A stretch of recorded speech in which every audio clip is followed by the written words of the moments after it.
the SS Truro and the SS Belvedere. They were two ships that brought indentured laborers from India. There were many, I think, from the South India part, many from Bihar.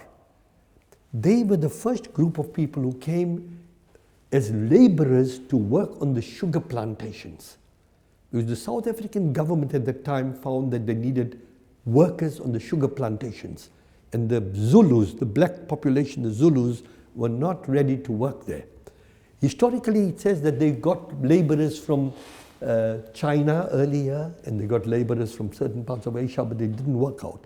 So India was the next catchment area. And people were hoodwinked into coming there on the basis that said after 5 years you'll be free, you'll be able to own property, you can start business, you'll be free Indians. After your indenture is over, you can remain in the country. So people all left and thought, hey, this is great, bingo. The British government. The British authorities in South Africa, because Natal was a British colony. Remember South Africa before the Union, the Cape Province and Natal were under the British, and the Transvaal and Orange Free State were under the Dutch. There were two colonial powers that owned these four states, these four provinces. So the British in South Africa that were running the colony of Natal spoke to the British in India to send Indian laborers, what they eventually said, coolie laborers, they were coolies. That was the word they used, to come and work in the plantations. But when these people came, the plantations was not normal work. They were treated like slaves. They were beaten up, women were raped, people were killed. If you change your indenture, you got beaten up. So you were enslaved. Eventually, when those people became free, the Natal government said, you can't stay now, go back. But they said, we came here for 5 years, we were told we'll be free. They said, no, there's nothing sort, you go back again. Now that was in 1860. That whole case only got fought when Gandhi came in 1894.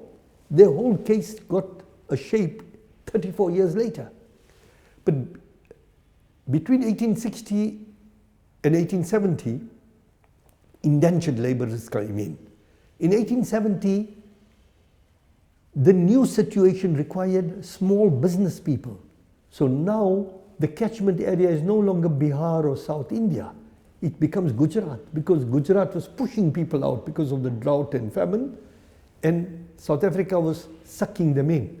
So now you get a new group of immigrants who are largely Muslims from Gujarat, the Surtis, Memons from Gujarat, Ismailis, Parsis, some of the Hindus, Patels and Shahs, Jains.